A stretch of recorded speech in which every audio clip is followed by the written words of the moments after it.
Hello, everybody, and welcome to the entertainment headquarters, and welcome to another review. And this time we are returning to Eternia.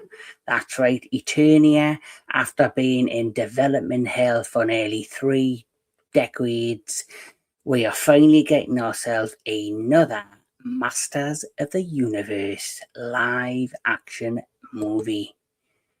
Yes, live action movie of Masters of the Universe. Anybody who grew up in the 1980s will know this as a popular children's television show, and of course the Mattel toy line. Now, me personally, my experience with He-Man is I have an older brother who grew up loving He-Man. He had all of the toys. He had Castle Grayskull. I came along 2 years later, so I wasn't born and around when He-Man first started, but I always remember seeing the reruns on television and also having a liking to the original show. So here we are, many years later, and finally Travis Knight, who of course directed my personal favourite of all the Bay era Transformer films with Bumblebee. So we know he has a great, perspective of the 80s material, the toy lines, the shows, the comic books, and he for me was the perfect person to do a live action Masters of the Universe He-Man film.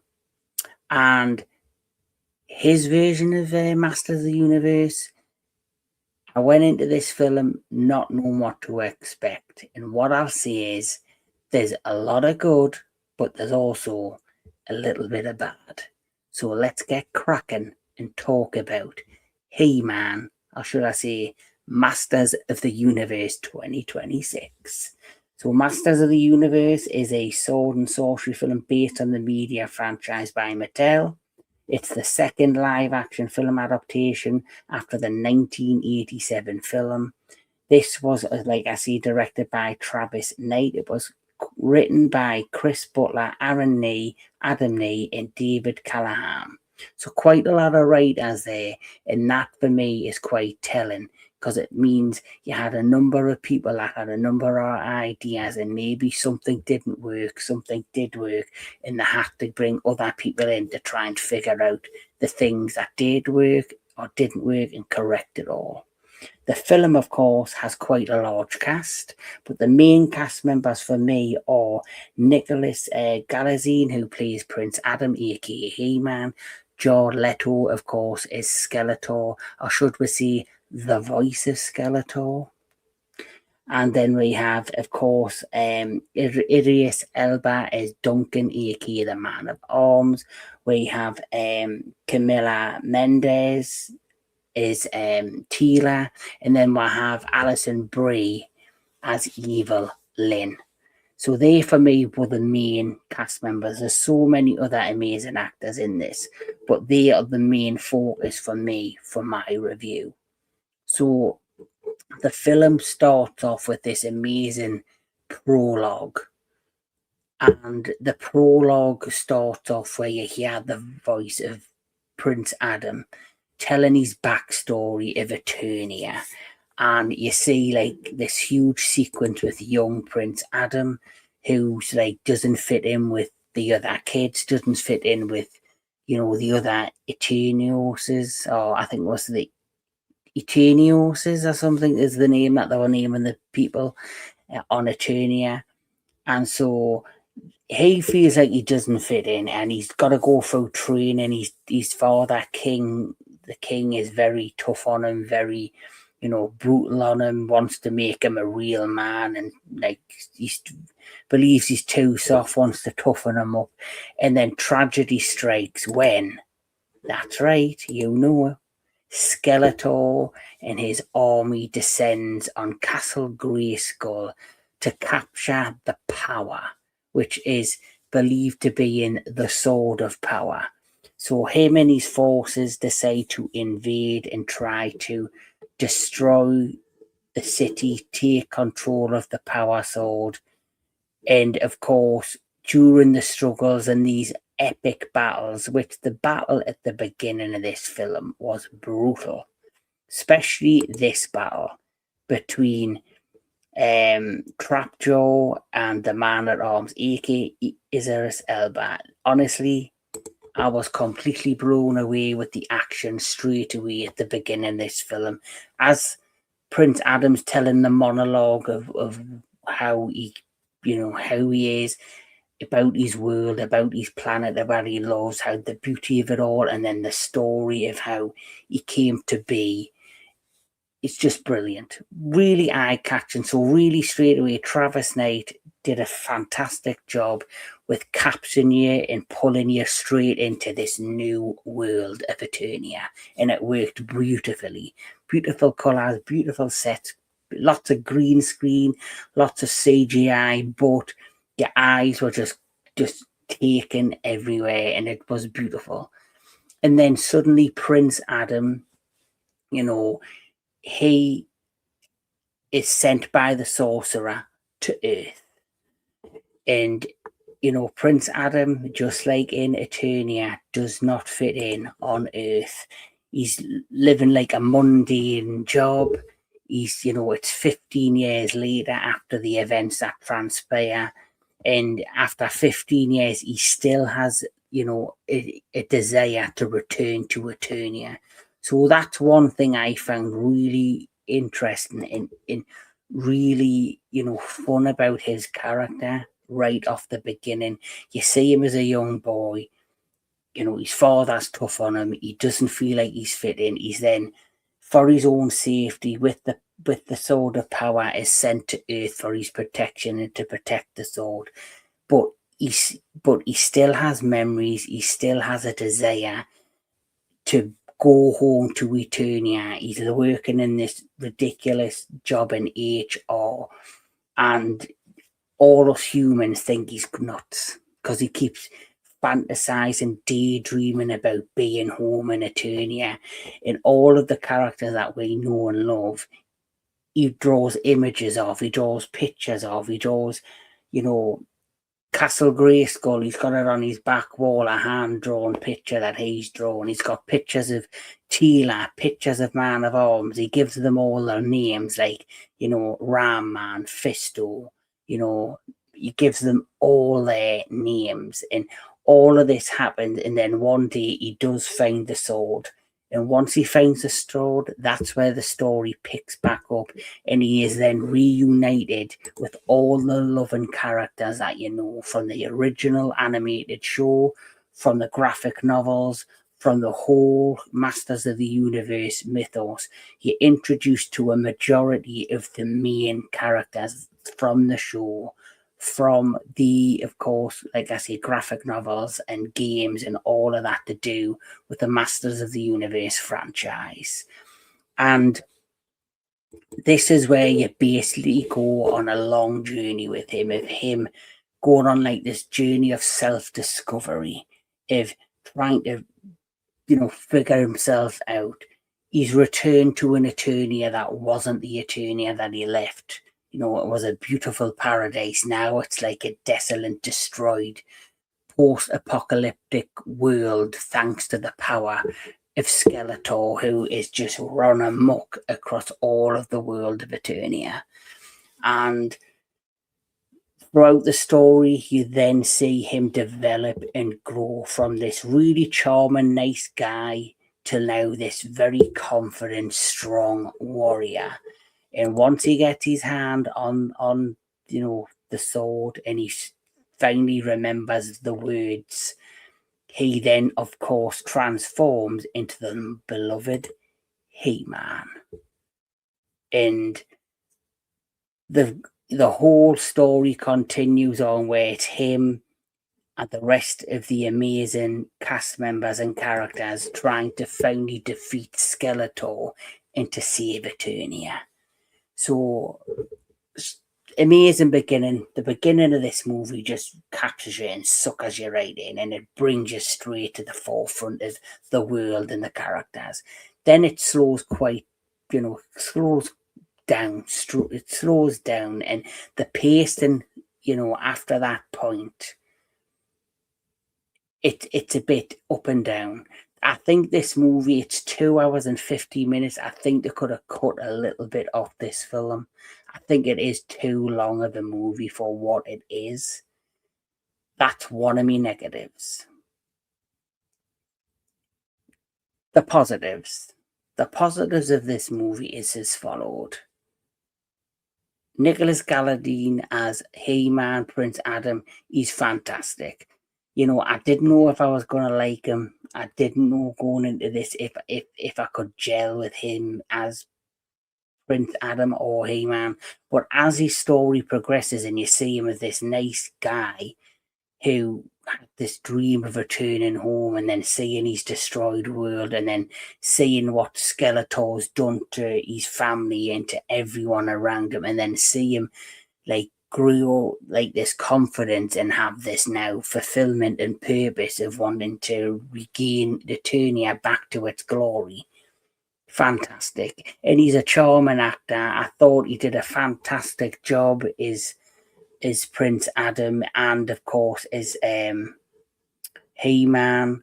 I really did. I really do think he stands out. He's obviously got the look. I do know that, Nicholas Galitzine spent hours in the gym, trained for months to prepare for this role, and it's paid off. So I do think he's a great He-Man, and I do think he does a great job as He-Man. The other success story in this film, which everybody was iffy about and were like, oh no, you've cast who? He is the box office bomb master, as a lot of people have named this actor. They've called him the box office bomb master. This is what I've heard. This guy, he is absolutely brilliant as Skeletor. Absolutely brilliant. Jared Leto, I'm not going to say is a great actor in this film. He is a great voice actor. His voice work is Jared Leto. Sorry, his voice work. Jared Leto's voice work. Get it right, Kevin. Jared Leto's voice work as Skeletor was absolutely outstanding. When he was evil, you felt that he was evil. When he was camp and funny, you felt he was camp and funny. There's positives and negatives in that though. Like, even though I enjoyed his role as Skeletor, and he had this campness and this craziness and this evilness, there's things in this film that were very off-putting, which I'm going to talk about. But Jared Leto, like I say, was fantastic. Another fantastic person in this film is Idris Elba, is the Man-at-Arms. The main story is He-Man and Prince Adam rediscovering Eternia, rediscovering himself. The other main story for me, outside of that and Skeletor trying to take and find the power, is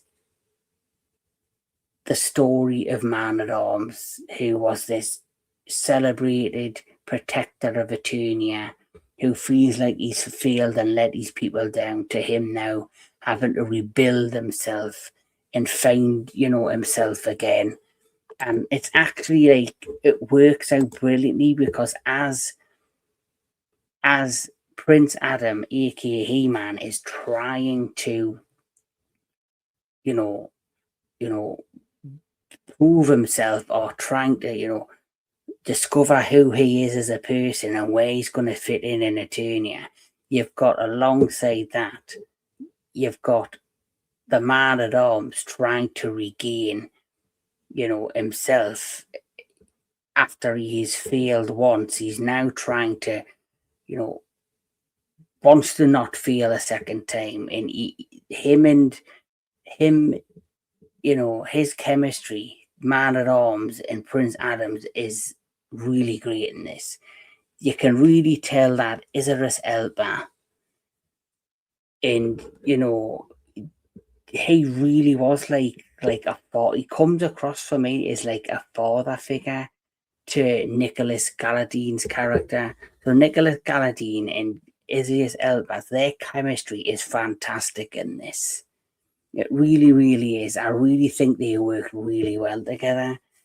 And their story goes side to side with one another, and they really both were lost and both found each other again and found their purpose and found where where they fit into this world again, which was fantastic. The character of Teela was a fun character, but for me personally, I like the actress Camila Mendes. I thought she does a fantastic job, but I feel as if they made her like a side character to focus on the introduction of the main story and the main characters, which is, of course, Prince Adam. So she did have things to do in this, but I think I think the way this story is going, if there is a sequel, they're setting up for bigger things with her and Prince Adam. There was a hint of a little bit of an attraction, especially on the He-Man side, not particularly on her side, but you can tell there's something growing there, but they don't explore it at all, much all in this film. So them are the main characters, and me main positives are those castings: Nicholas Galitzine, Leto, Idris Elba, fantastic. The action at the beginning of this movie, outstanding. The action throughout this movie is fantastic. They really captured the heart and soul of the action and the animated show and the world of Eternia and the world of Masters of the Universe. That is all the positive, and that's big. Now let's talk about the negatives. The negatives for me are they tried to have a mixture of great action, great characters, costumes, world building, but then they also tried to hide in a lot of this slapstick, stupid humor, like what they did with Thor Ragnarok, or the one after that, Love and Thunder. And for me, it just didn't land. Some of it landed, some of it didn't. Going back to Leto, going back to Skeletor, he is very dark and very mysterious and very evil and very bad. And when he showcases that on screen, you feel it, you see it, you understand it. But then, just like they did with the animated show, they wanted to show his campy side. Some of the humor land, some of it doesn't. But that's the charm of Skeletor, and it works for that character. But go to all the other characters in this film. Every time there was a serious moment, or you thought this was a time to be quiet, or a time to allow these characters to have like this bonding time, something would happen that was just totally off field and just didn't make sense or was off-putting. There's a moment between Teela and the Man of Arms, who's that father, and something happens and you're like, why did this person have to be involved in that moment or say a ridiculous thing? There's a lot of sexual innuendos in this. There's a lot of campiness. Like, I'm not being funny. The girls are going to love seeing Nicholas Galitzine in his He-Man costume. They're not being funny. The LGBTQ are going to love this film because it's campy. There's campy element in this. There's element of sexual innuendos, and there's one particular thing that did put us off right at the end of this film.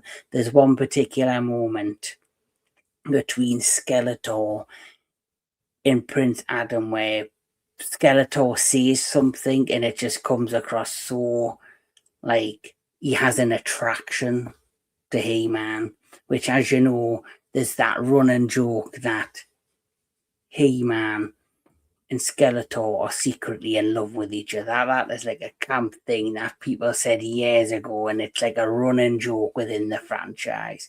And they kind of played off on that in this, and which was just crazy to me, which was just funny. But I think stuff like that is really going to put people off. The humour doesn't always land.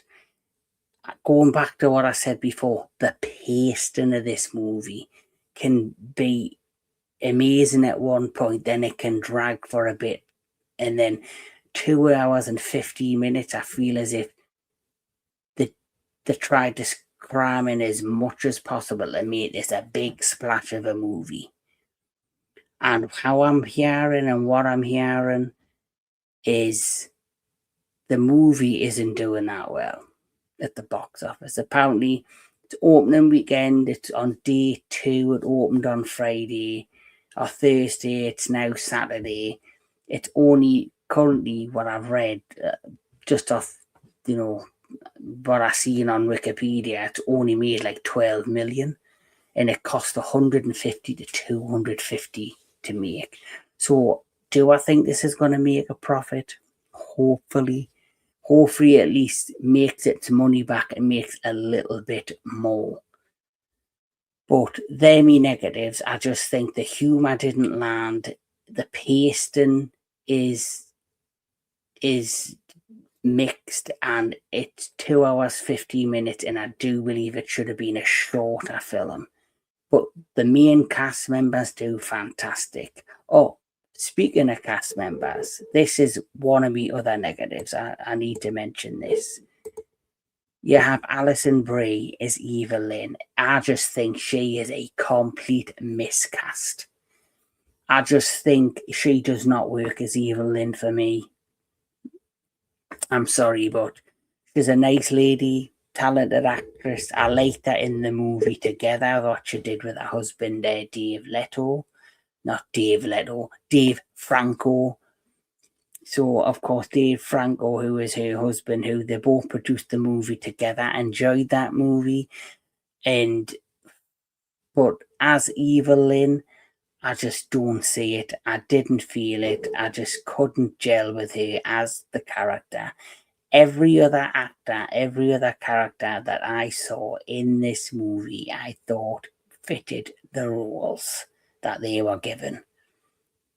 But Alison Brie for me was a miss. But yes, I just think I just couldn't get gel with her. But everybody else, Jared Leto, Nicholas Galitzine, Idris Elba, every other cast member nailed their roles, and they did a brilliant job. And I find it very strange that this is probably Jared Leto's most popular role in quite a while, and all he is a voice actor. He's not physically acting the role. It's him in a studio doing the voice, but he did a fantastic job. They could have cast anybody as Skeletor because he's all CGI, he's all, made up. And they must have spent a fortune getting him right, and they did a brilliant job. Fantastic. But, like I say, the film, for me, it has a lot of good, but it has some bad.